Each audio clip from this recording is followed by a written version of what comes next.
Hello students, Jai Hind. This is Deepak Thakur and welcome to Gagan the deserving India. So guys, जैसे कि आपको पता है कि एनवायरमेंट एंड इकोलॉजी के हमने बहुत से टॉपिक जो है वो डिस्कस कर चुके हैं, जो कि आपके करंट बेस्ड हैं और एग्जाम पॉइंट ऑफ व्यू से बहुत ज़्यादा इंपॉर्टेंट है। वैसे ही आज हम आपके लिए लेकर आए हैं एनवायरमेंटल ऑर्गेनाइजेशन इन न्यूज़। अब आपको पता है कि एनवायरमेंटल ऑर्गेनाइजेशन जो इंटरनेशनल ऑर्गेनाइजेशन हैं आपकी बहुत ज़्यादा है, लेकिन क्वेश्चन कहां से आता है? जो कि रिसेंट आपकी न्यूज में चली होती हैं। कुछ चीजें हमने ऑलरेडी डिस्कस की हैं, जैसे कन्वेंशन एंड प्रोटोकॉल वाली आप वीडियो देखोगे तो उसमें हमने उन एनवायरमेंटल ऑर्गेनाइजेशन को डिस्कस करा है, उन इंटरनेशनल ऑर्गेनाइजेशन को डिस्कस करा है जिनकी लेटेस्ट कन्वेंशन या फिर कोई प्रोटोकॉल्स आए हैं। ठीक है, आज हम बात करेंगे वैसे ही कुछ अदर एनवायरमेंटल ऑर्गेनाइजेशन की जो किसी न किसी पर्पज से जो है वो न्यूज में बनी हुई है। तो गाइस चलते हैं। First, world meteorological organisation. ठीक है, तो ये जो वर्ल्ड मेट्रोलॉजिकल ऑर्गेनाइजेशन है, आपको पता है कि ये क्यों न्यूज में बनी है और क्यों हम इसको पढ़ रहे हैं, क्योंकि रिसेंटली क्या है कि वर्ल्ड मेट्रोलॉजिकल ऑर्गेनाइजेशन ने अपने एक डाटा रिलीज किया है, state of the global climate 2023 report. तो ये रिपोर्ट जो है वो आपकी रिलीज करी है WMO ने। कई बार क्वेश्चन ये भी आता है कि स्टेट ऑफ ग्लोबल क्लाइमेट जो रिपोर्ट है वो कौन रिलीज करता है, कौन सी ऑर्गेनाइजेशन जो है वो रिलीज करती है। ये स्टेटमेंट में भी जो है वो क्वेश्चन आपसे पूछा जा सकता है। तो ये जो स्टेटमेंट रिलीज करी है, ये जो रिपोर्ट रिलीज करी है, ये करी है वर्ल्ड मेट्रोलॉजिकल ऑर्गेनाइजेशन ने, हाल ही में जो है वो अभी रिलीज करी है, जिसमें क्या बताया गया है कि which highlights that the heat content of the world ocean reach the record high. मतलब कि जो हीट कंटेंट है ओशंस का, ठीक है, वर्ल्ड के जितने भी ओशन है वहां का जो हीट कंटेंट है वो सबसे ज्यादा जो है वो रिकॉर्ड किया गया है 2023 में। इनफैक्ट जब अगले साल आएगी तो यहाँ पे 2024 हो जाएगा, क्योंकि 2024 जो उससे भी ज्यादा गर्म साल जो है वो देखने को मिल रहा है, आपको पता है ना। इसी तरह से यहाँ पे 2023 की रिपोर्ट में कि 2023 में वर्ल्ड ओशन में जो है वो which reached record high heat content. ठीक है, तो ये जो रिपोर्ट है ये वर्ल्ड मेट्रोलॉजिकल ऑर्गेनाइजेशन ने रिलीज करी है। ठीक है, इसके अलावा जो है additionally weather and climate hazards have compounded which concerns over food security, population displacements, impacts on vulnerable population in 2023। आगे अगर हम चलें तो क्या की हाइलाइट्स है, देखिए की हाइलाइट्स जो इस रिपोर्ट की हैं वो क्या है। सबसे पहले आपको पता है it record high ocean heat content. ठीक है, मतलब ओशन का जो हीट कंटेंट है सबसे हाईएस्ट जो है वो आपका रिकॉर्ड किया गया है 2023 में।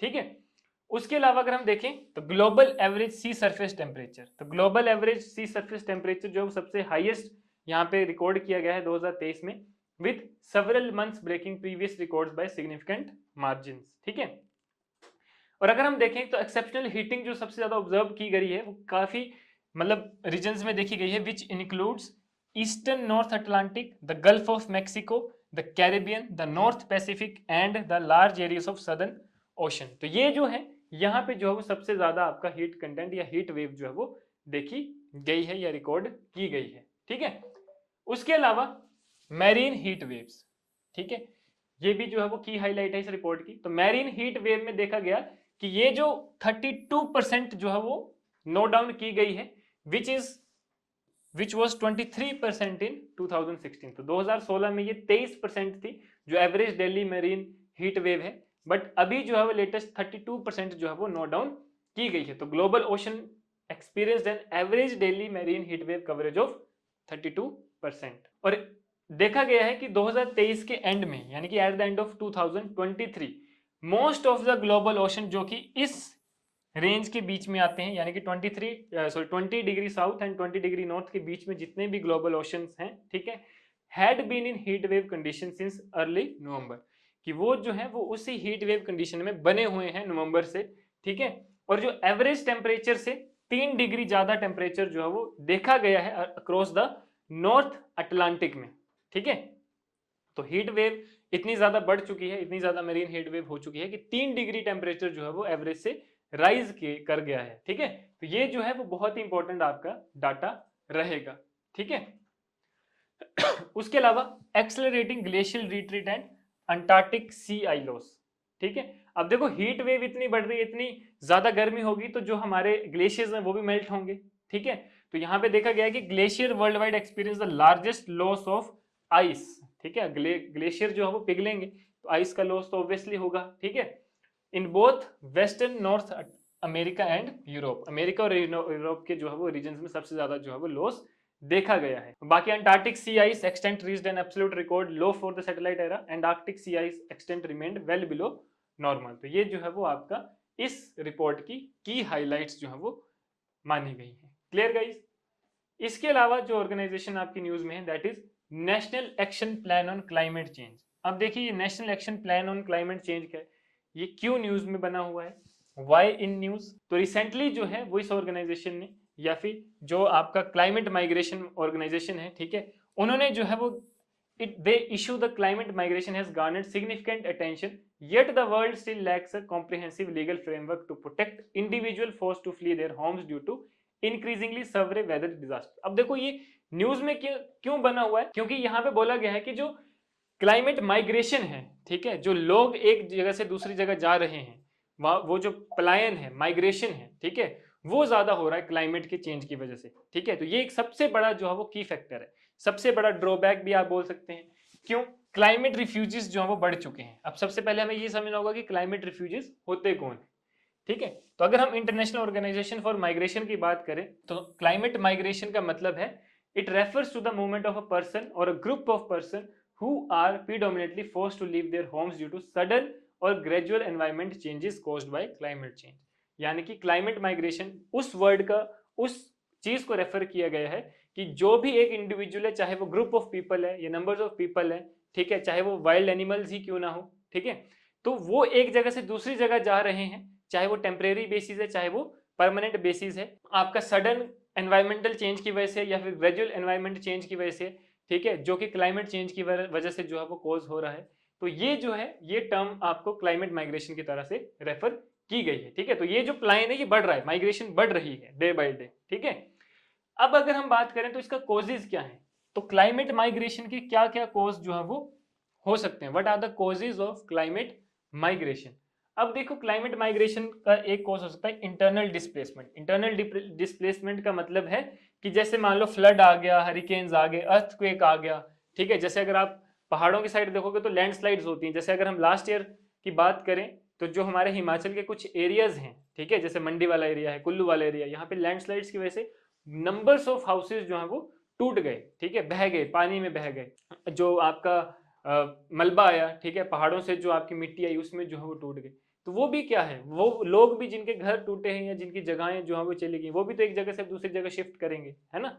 तो वो चीजें जो है आपका क्लाइमेट माइग्रेशन में आता है, तो वो सडन है, ठीक है, जैसे हरिकेन्स, फ्लड्स, अर्थक्वेक, लैंडस्लाइड्स, ये सडन एनवायरमेंटल चेंज। तो लोग क्या करते हैं, अपने लाइवलीहुड को छोड़ के, अपनी कंट्रीज को छोड़ के, स्टेट्स को छोड़ के, अपने लोकल हैबिटेट को छोड़ के दूसरी जगह जो है वो माइग्रेट हो जाते हैं। क्लियर? उसके बाद डिजास्टर्स एंड वल्नरेबिलिटी। अब देखो यहाँ पे बोला गया है कि कुछ वल्नरेबल पॉपुलेशंस हैं, ठीक है, वो जो है वो अफेक्ट होती है। जैसे कोई एरिया है मान लो हाई रिस्क में, है ना, मतलब अभी तक उसमें डिजास्टर अभी आया नहीं है बट वो अंडर हाई रिस्क है, वहां पे मान लो जैसे पहले ही जो है वो अवेयरनेस दे दी गई है, ठीक है, वहां पे पहले ही बता दिया गया है कि ये जो है यहाँ पे फ्लड आ सकती है, अर्थक्वेक आ सकता है या लैंडस्लाइड हो सकती है, तो वो अंडर द हायर रिस्क है, ठीक है, वो ग्रेजुअल है, ठीक है। तो वो जो है इसमें आपका जो है वो कवर होता है डिजास्टर एंड वल्नरेबिलिटी, ठीक है। तो यहाँ पे क्या होता है कि लोग डिजास्टर आने से पहले ही जो है वो एक जगह से दूसरी जगह शिफ्ट कर जाते हैं, ठीक है। अब अगर हम आगे चलें तो एनवायरमेंटल डिग्रेडेशन एंड लाइवलीहुड। अब देखो ये है आपका ग्रेजुअल एनवायरमेंटल चेंज। जैसे कि मान लो क्लाइमेट चेंज की वजह से आपका ड्रॉट्स आ गए, सूखा पड़ गया, बारिशें नहीं हो रही, पानी नहीं है, एनवायरमेंट, एग्रीकल्चर जो है वो हमारा डिस्ट्रॉय हो रहा है, या डेजर्टिफिकेशन, सूखा पड़ चुका है, ठीक है, एंड सैलिनाइजेशन, ठीक है। तो ये क्या करता है, लैंड और वाटर रिसोर्सेज को डिग्रेड कर देता है, स्लोली जो है वो उसको खत्म कर देता है, जिसकी वजह से जो वहाँ के लोग हैं, वहाँ की लाइवलीहुड है, वो जो है वो डिस्टर्ब हो जाती है। दैट्स वाई उनको भी यहाँ से वहां जो है वो एक जगह से दूसरी जगह जाना पड़ता है। दूसरा sea level rise and coastal communities. अब देखो जैसे हमने इससे पहले हमने पढ़ा है ना कि ओशन हीट वेव बढ़ गई है, आइस मेल्ट हो रही है, आइस मेल्ट होंगे, ग्लेशियर मेल्ट होंगे, तो जो सी लेवल है वो राइज कर जाएगा, जितने भी कोस्टल एरियाज हैं वो क्या आ जाएंगे, अंडर द वाटर जो है वो आ जाएंगे, ठीक है। तो जैसे कि अगर आपको पता होगा कि इंडोनेशिया की जो कैपिटल थी, ठीक है, जकार्ता, वो भी जो है वो शिफ्ट कर दी गई है। तो वो क्यों शिफ्ट कर दी है, क्योंकि वहां पे भी सी लेवल राइज हुआ, तो वो जो जकार्ता वो पानी के अंदर डूबने वाली है ना, वो जो एरिया है वो पानी के अंदर जा रहा है, तो वहां के जो लोगों को वो दूसरी जगह शिफ्ट करना पड़ा। तो वही चीजें यहाँ पे हो रही है कि सी लेवल राइज अगर करेगा तो लोगों को जो है वो एक जगह से दूसरी जगह जाना पड़ेगा, जो कोस्टल प्लेन्स हैं, ठीक है, कोस्टल एरियाज है, वहां पे जो लोग रहते हैं उनको भी वो जगह छोड़ के दूसरी जगह जाना पड़ सकता है ना। तो ये जो है वो मेन रीजन बोले गए हैं, ठीक है। आगे अगर हम चलें, next, United Nations forum on forest, most important topic, क्योंकि आजकल आपको पता है कि फॉरेस्ट फायर जो है वो बहुत ज्यादा चर्चाओं का विषय है। उत्तराखंड, हिमाचल में सबसे ज्यादा जो है वो जंगलों में आग लगी हुई है और most of the places are affected by the forest fire. तो न्यूज में भी इसीलिए, ठीक है, अगर इसकी हम आगे भी बात करेंगे तो न्यूज में मेनली ये क्यों है, क्योंकि रिसेंटली जो है इंडिया ने पार्टिसिपेट किया है 19th session of the United Nations forum on forest at the UN headquarters in New York. हाल ही में United Nation forum on forest ने 19th सेशन जो है वो इनका हुआ है, जिसमें इंडिया ने पार्टिसिपेट किया है न्यूयॉर्क में, ठीक है। और इंडिया ने जो है हाईलाइट किया है अपना significant advancement in forest conservation and sustainable forest management leading to a consistent increase in forest cover over the past 15 years. तो इंडिया ने जो है वो अपनी कुछ बातें रखी हैं, वहां पे कुछ चीजें बताई हैं कि हमने जो है वो फॉरेस्ट कंजर्वेशन में एडवांस टेक्नोलॉजी का यूज किया है और सस्टेनेबल फॉरेस्ट मैनेजमेंट का यूज किया है, जिसकी वजह से जो हमारा फॉरेस्ट कवर है वो ज्यादा बढ़ रहा है, ठीक है, वो इंक्रीज हो रहा है एज पर पास्ट 15 ईयर्स, ठीक है। तो क्या है इसका, what were the key takeaways from UNFF19, ठीक है। तो की टेकअवेज क्या है कि India presented it's revised national forest policy, India ने अपनी जो फॉरेस्ट पॉलिसी को जो है वो रिवाइज किया है, ठीक है। और according to UNFF about 100 million hectares of forest और 3% of world's total forest area are affected by fires each year. जैसे कि जो मैं आपसे बात कर रहा था कि वर्ल्ड का जो 3% फॉरेस्ट है वो हर साल जो है वो फॉरेस्ट फायर से जूझता है, ठीक है, अफेक्ट होता है, ठीक है। उसके अलावा जो है वो कुछ मॉडल फॉरेस्ट एक्ट जो है वो एक्सेप्ट किए हैं, इंडिया ने सजेस्ट भी किए हैं, ठीक है, टू प्रोटेक्ट अवर फॉरेस्ट या फिर फॉर फॉरेस्ट मैनेजमेंट, ठीक है। उसके बाद the forum reviewed the UN strategic plan for forest and progress made in achieving global forest goals like enhancing forest economic, social and environmental benefits and securing finances। अब ये चीजें भी जो है वो फोरम ने रिव्यू करे हैं, जिसकी वजह से जो हमारे फॉरेस्ट का जो एरिया है वो किस तरह से बढ़ सकता है और किस तरह से जो है वो उससे हमको बेनिफिट मिल सकता है और हम फाइनेंसेस जनरेट कर सकते हैं, ठीक है। उसके बाद यूएन रिपोर्ट ने ऑल्सो कंसर्न दिखाया है, हाईलाइटेड है its concern about climatization of forest. Climatization of forest जो है वो ये भी एक इंपॉर्टेंट टॉपिक है, तो इस पे भी जो है वो यूएन ने जो है वो अपना एक कंसर्न जो है वो शो किया है, ठीक है। इसके बाद अगर हम बात करें तो what were India's highlighted initiative in forest management eight UNFF19। तो इंडिया ने भी कुछ सजेस्ट किया है, ठीक है। तो इंडिया ने अपना हाईलाइट किया है कि it's success in using technology to manage forest fires, की फॉरेस्ट फायर्स को मैनेज करने के लिए जो है वो टेक्नोलॉजी जो हमने यूज करी है उसको जो है वो हाईलाइट किया है। जैसे कि एग्जांपल्स की बात करें तो include real time fire monitoring, ठीक है, रिमोट सेंसिंग के through, online fire reporting through web portals and utilising ecological methods for restoration. तो ये सब चीजें जो है वो इंडिया ने वहां पे हाईलाइट किया है। उसके बाद देखा जाए तो based on the forest inventory records 54.4% of forest जो है इंडिया में that are exposed to occasional fire, 7.49 जो है to moderate frequent fires and 2.4 to high incidence level. तो इस तरह से उन्होंने इंडिया ने जो है वो उसको डिवाइड कर दिया गया है, ठीक है, अलग अलग कैटेगरीज में जो है फॉरेस्ट फायर को डिवाइड करा है, ठीक है। उसके बाद देखें तो इन 2023 में India hosted the country led initiative under UNFF। Country मतलब नेशनल लेवल पे जो है इंडिया ने होस्ट किया था, ठीक है, देहरादून में, attended by a representative from 40 countries and 20 international organizations focusing on forest fire management and forest certification। तो जब 2023 में इंडिया ने जब इसको होल्ड किया था, उसको होस्ट करा था देहरादून में, उस टाइम भी मेन मुद्दा जो था वो फॉरेस्ट फायर मैनेजमेंट और रिस्टोरेशन ही था, जिसमें वेरियस कंट्रीज और ऑर्गेनाइजेशन ने पार्टिसिपेट किया था। क्लियर? तो ये था इंडिया का पॉइंट ऑफ व्यू। अब हम आगे चलते हैं दूसरी organization, international union for conservation of nature, ठीक है। तो international union for conservation of nature क्यों न्यूज में बना है, वाई इन न्यूज? तो न्यूज में ये इसलिए है because it issued a new report, ठीक है, which questioning that half of the world's mangrove ecosystems are at risk of collapsing. जो हमारे मैंग्रोव फॉरेस्ट है, मैंग्रोव इकोसिस्टम है, वो बहुत ही अंडर द रिस्क है। This marks the first comprehensive global assessment of mangroves by IUCN, ठीक है। अगर हम बात करें तो इंडिया ने भी एक पॉलिसी ज्वाइन करी थी, मैंग्रोव फॉरेस्ट पॉलिसी, जिसमें इंडिया ने कहा था कि हम मैंग्रोव फॉरेस्ट कवर को बढ़ाएंगे।